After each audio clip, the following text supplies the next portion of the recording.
Good afternoon. I'm Kurt Likens, a certified financial planner here at Envisage, and I'm here to talk to you today about everything to do with credit scores. It's a beautiful sunny day here in Gahanna, and I decided to do this outside. So we're going to answer all your questions, such as what's a credit score, who calculates it, how do they calculate it, why should you even care, and then if you decide you do care, how can you find out what your credit score is and how can you improve it? So these questions and more will be answered as we go along. So let's talk about what is a credit score. Well, credit score is a calculated number that provides a proxy signal on how much you as an individual represent to others. So let's think about that. It's a proxy signal. It's not exact, it's not foolproof, but it is a signal on how you represent risk to someone else. So let's think about you take a class, you get a B on a paper. Does that mean you're a B student? No, you might be an A student or you might be a C student. You might have had a good day or a bad day. But that one test is a signal to others on what they might be able to expect. All right, let's also look at this word risk. And I have a question for you. If you were in a Boeing 737 flying at, I don't know, 70,000 feet above the Mojave Desert, and someone pushes you out an open door and you have no parachute, in fact, you have nothing on, you are in your skivvies. My question to you is, how much risk do you have? A little or a lot? Think about that for a moment. If you're like most people, you answered, there's a lot of risk there, Kurt. Well, I'm here to tell you there's no risk there. Risk is another word for uncertainty. It's not just a negative outcome. So you know exactly what's going to happen when you hit the ground. You're going to die. There is no risk. You know the outcome. So when we think about risk, let's just substitute the word uncertainty in there. And that helps keep everyone on the same page. So, all right. So now that we know that a score is a proxy signal on how much risk you as an individual represent to others, who calculates these things? Well, they're not calculated by the federal government. They're calculated by typically one of three private for-profit companies: Equifax, Experian, and TransUnion. And so you may think that it's some kind of government or some kind of financial institution, and it's not. It's typically one of these three for-profit institutions that calculate it. Well, what do they use as far as their calculation? What goes in there? Well, they all maintain a centralized database. So there's three databases, one for each of these institutions. And in that database, they have any prior lender of credit, when you took it out, what it was for, the high balance, whether you paid it on time, what's the remaining balance, and any public records or judgment. So anything that's a public record or judgment, such as a bankruptcy, a foreclosure, or if there was any other kind of financial judgment there. It's important for you to realize, though, that the reporting to these three agencies, there is no requirement. So lenders can either choose to report or choose not to report. And so it is a purely voluntary item for them to report to one of these three agencies. And the agencies do typically share information among them, but you should always know that there are three different databases and they can be different. So let's talk about kind of how is this credit score calculated? Well, first thing to know, these are for-profit companies that are calculating it. So this is proprietary information on how they actually calculate it.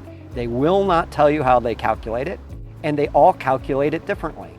In fact, I've thrown a couple different scoring models up here, and you can see even the range of numbers that come out is different.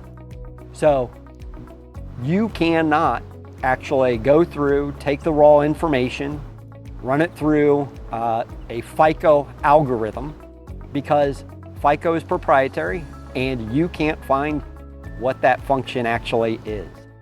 But they all have something similar in common. They all go from a low number, which is you have a high risk to someone else, to a high number, meaning that you are a low risk to someone else. So just remember, when someone says, hey, I have a score of 800, your question should be, what scoring model are you using? Because they're all different. The other thing to know, they can change that scoring model anytime they want. So you might pull it today and you might have an 800 score, pull it tomorrow, maybe you have a 750, maybe you have an 850. You don't know how they're scoring it or when they're changing their model. If you've never had credit or nobody's ever reported anything to the agencies, you start out with the lowest number because they cannot calculate how much of a risk you pose. So they're going to go with the most conservative and say that you have a lot of risk because you haven't shown that you are responsible repaying credit. But once you actually have a number, it gets calculated somehow by someone, it's either going to be positively or negatively affected by several things. We can think through those negative records that will make the score go down. The most important is bankruptcy. If you have a bankruptcy, which is a public judgment against you, it'll be on your credit report for 7 years following your last payment. And this will tremendously be negative on your credit score. If you've made late payments, 30, 60, or 90 days in the number of late payments, that's going to be reported and lower your credit score. Excessive use of revolving credit. Let's think about that for a moment. Notice I didn't say amount of revolving credit. I said the use of revolving credit. So if you had 2 credit cards, each with a $10,000 limit, and you had not used them at all, so you have a zero balance on it, that's a great thing. It'd be even better if you had $50,000 of available credit and didn't use any of it. Those are all positive things. Where it becomes negative is when you start using your credit cards. Sounds kind of counterintuitive, but it's true. If you actually use it, then you get dinged for it. So excessive use is typically defined as anything above 30% of your credit line, and that's per credit card and also in aggregate. So if you're using more than 30%, your credit will be negatively affected, your credit score. If you're using less than it, it will be positively affected. Even better than the 30% limit is the 10% limit. Lower than 10% is even better. Some people think that you have to carry a balance and pay interest in order to have a good credit score. That is absolutely false. I pay my credit off each and every month. I do not carry a balance, and my credit score is fabulous. But because my due date on my credit card might be the 17th, and maybe they report on the 1st. So each month on my credit report, I'll actually see that there is a balance being shown, but when I pay it off on the due date, I don't pay any interest. Let's talk about hard credit inquiries for a moment. Hard credit inquiries are different than soft credit inquiries. Hard credit inquiries are someone looking at your report and pulling your credit report that is thinking about lending you money. That's considered a hard credit pull. So it's someone that is thinking about lending you money. That's opposed to a soft credit pull, which is an existing lender updates their information, so they pull a new information to see if anything's changed. That's going to be a soft credit pull. And if you look at it yourself, that's a soft credit pull. Soft credit pulls do not affect your credit score. But hard credit inquiries do. And so let's think about that. If you're going to look for a car and you go to dealership A and you see the car and you say, well, how much is it going to cost me? They're likely going to come out with a couple pieces of paper, say, we'll get you that monthly payment here in just a moment. And you sign that monthly paper, they're going to go pull your credit. That's a hard credit inquiry. And they're going to give you, here is your payment rate based on your credit worthiness. Well, if we think about that and you look at it and you say, well, I think I can get a better deal down at dealership B. And you go down to dealership B and you say, how much is this same car going to cost me? They say, well, sign this piece of paper and we'll let you know. You sign the piece of paper. They now have a hard credit inquiry. So now you have two on there. And you might decide, I'm not really ready to do that right now. And you come back in another month and you go to dealership C and you have another credit pull. All of those hard credit inquiries are decreasing your credit score and potentially increasing the price you're going to pay. So don't actually have anyone pull your credit unless you are very certain that you are likely going to go ahead and use that credit. So just keep that in mind.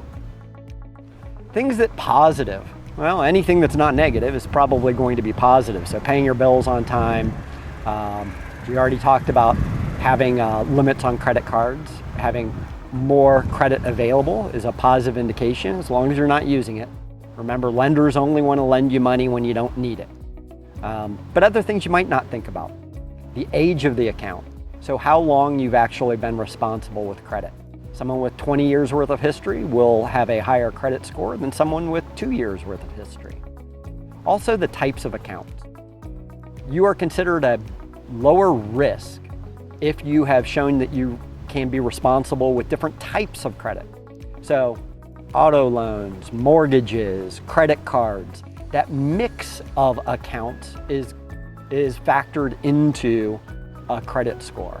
And so the better mix that you have, that you aren't just using credit cards or don't just have credit cards on your history, is going to positively affect your credit score.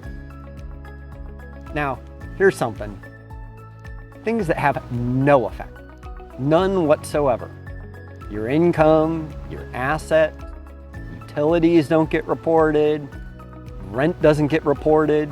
Here's one caveat on those utilities and rents. If you don't pay it and they get a judgment against you, that will be a public record and that will show up on your credit score. But I had a friend, made a really nice income, had a $500,000 home, and was a stickler for paying cash for everything. You hear a lot of financial advisors, especially public ones, that say only pay cash for everything. Don't ever use credit. Well, he had nothing on his credit report. And so when he had an opportunity to buy a small business, he went to the bank and filled out the paperwork. And even though he had good income, he had a house that was paid for, he'd never had credit before, and they actually denied him the loan for the small business. So building your credit, whether or not you use that is up to you. It's a choice. But there's a reason why options are traded on the open market and people pay money for them. Options are worth it. So having a great credit score and never needing it is wonderful. Needing to take out a loan for something that you want and not being able to is horrible. So it costs you nothing to kind of build up your credit score. I'd encourage you to do that. So now we're to the point of, cool, Kurt, I know what a credit score is. I know kind of what gets factored into it. Why do I even care?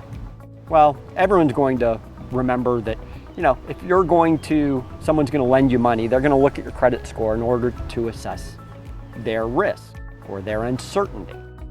And the more uncertain that they are that you're going to pay it back, the higher a rate you'll pay. That one's pretty easy to think about. But here are some other things that you might not think about. Landlords. Most landlords today have found that there is a correlation between a good credit score and you being a good renter. Some landlords won't even rent to you if you don't have an appropriate credit score. So, while not getting a loan for that little blue sports car might be a drag, not having a roof over your head is much more of a drag. Other things you might not think about. Insurance companies have found a positive correlation between good credit, and actually it's more of a negative correlation. Bad credit, people typically get into more accidents. So auto insurance, home insurance, renter's insurance, business insurance, anything like that. If you have a lower credit score, you're going to be paying more money for it. And then here's the last one, employers. A lot of employers nowadays have found a positive correlation with a credit score or the uncertainty of the risk and how you perform as an individual. They often will pull your credit score when you first apply. And there may be jobs where you have to have a good credit score. You need to be bonded. Here's a question. So let's say you were doing okay, you're in a job, doing fine, and you ran into some problems, you 90 days late on a few credit cards, and your credit score plummets. Can an employer fire you because of a plummeting credit score? The answer is absolutely yes. Credit scores are not a protected class. Employers can't fire you based on religion, sex, nationality. There are a lot of protected classes, but your credit score is not one of them. I used to work in a financial institution. We had people that were in high-risk jobs. IT security is one of those. Funds management, when you are in charge of multi-billion-dollar accounts. If you can't be bonded, you can't perform your job. And you can't be bonded if you have a very poor credit score.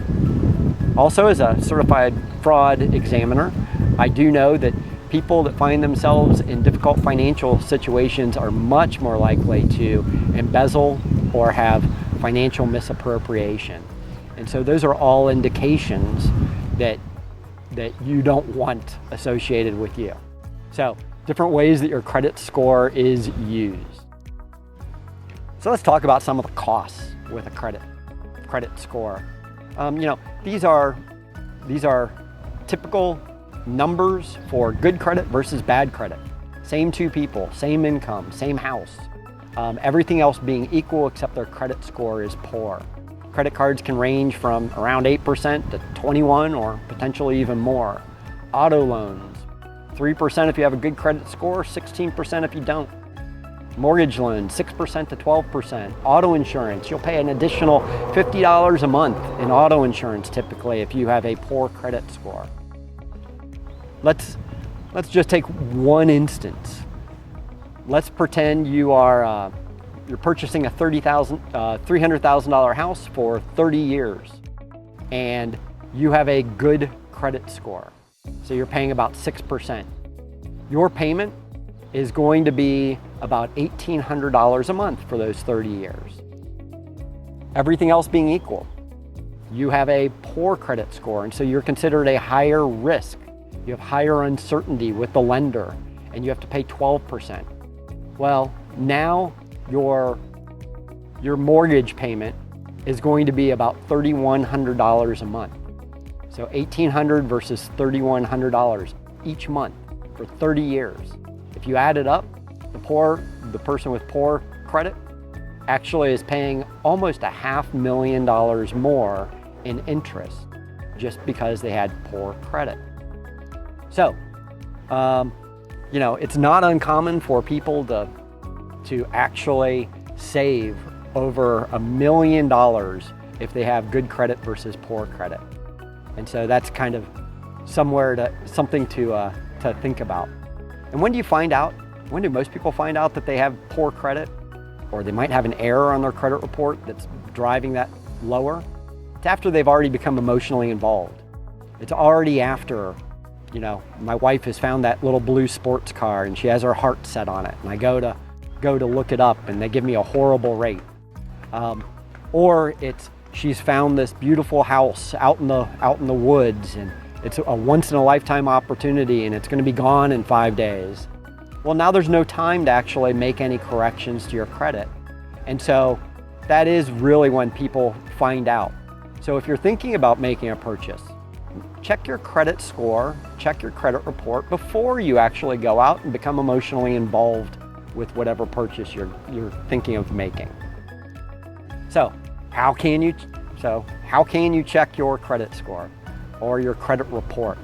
Well, your credit score is showing up in all sorts of places nowadays.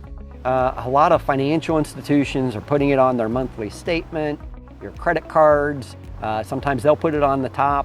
I think Discover does that, some other ones, and they'll show you kind of the credit score. I've had people say, well, why is that number different than the one that I pulled somewhere else? And let's remember, it all goes back into these are proprietary models. Maybe Discover's running their own, quote, credit score. There is no universal acceptance of what that number actually is, so the numbers can be different depending on who's calculating it. But what you want is more than just that credit score number. You want to see the information in those databases that's driving that number. Even though you don't know exactly how it's being calculated, you want to make sure that what is in that centralized database is accurate. Well, you can do that one of two places that I suggest. You can go to www.annualcreditreport.com, and that will allow you to pull your credit from each of the 3 agencies for free once each year. And so if you go there, it's a federal government run website that allows you to pull from each of the 3 institutions one time a year so that you can see what's actually on your credit report that's being calculated. Now, when you pull those, you're not going to see a number. What you are going to see is the information that is being used to calculate that number. The other place that you can go, and this is the place I like going, is creditkarma.com. I can look at 2 of the 3 credit informations. I can see what's actually in the database, and it will give me a representative number. Credit Karma is doing their own calculation. Again, it's just going to, higher numbers are better, lower numbers are worse, but don't think that there's an absolute that you can kind of get to. One caveat, beware of any fee-based services. Beware of any website that you go to that says, enter your credit card, so we're not going to charge you, we're just going to let you see your credit. Do not give them your credit card number. They will start charging you and it'll be a pain in the ass in order to get out of those subscription services. So if you do go to a different website to pull your credit, just make sure it's a reputable one. The 2 I have up here, I would consider very reputable. So, how do you improve your credit score? All right, I want my number to go up so I don't have these negative consequences. So first is pull all 3 of your credit reports so that you can see what's in their databases. Again, they can be different. File disputes with any errors. It is not uncommon to have an error. Something's been misrepresented on your credit report. There's a credit card on there that you have no idea whose credit card that is. File a dispute in order to correct any errors. Depending on the level of dispute, this can take anywhere from 4 weeks to years in order to correct. If you've been a victim of identity theft, getting it all straightened can really take years. But figure it's going to take 3 to 6 months if you have errors and to get things cleaned up on your credit report. So start before you get yourself emotionally set on something that you want to purchase. This goes without saying, don't be late with payments. If at the end of the month you only have money to make a minimum credit card payment or pay your cell phone bill, I would suggest you make your minimum credit card payment. That will, the cell phone bill they aren't going to be happy with you, but if you don't pay your minimum credit card payment, you're not going to be happy with yourself for years to come because that will negatively affect your credit. Lower your revolving credit utilizations. So get below that 30% on each individual credit card and then also in aggregate. Two ways that you can do that. Well, the best way is pay off your credit card. That goes without saying. But here are two other little tips and tricks on getting that utilization down. If you have two credit cards with a $10,000 limit and you have a balance of $5,000 on one of the credit cards, that's a 50% utilization on that one credit card, even though it's a 25% utilization overall. What you can do is take half of that balance and put it on the other credit card so that each credit card is actually less than 30%. That's one way of doing it. The other way is to get your aggregate up. So if you are running real thin, actually getting a no-fee, low-rate credit card with available credit that you're not going to use will actually help that utilization also. Lastly, because age of your credit matters, don't just automatically cancel your oldest credit card.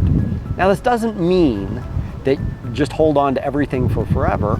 If you have credit cards that you're paying $500 a year just for the benefit of having available credit, you may want to consider closing those credit cards. But you're doing it for a different financial reason, not because of kind of the credit score.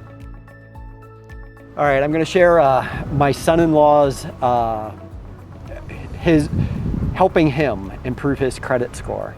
So a couple of years ago, I started working with him in February. He was getting ready to apply for a home equity line of credit.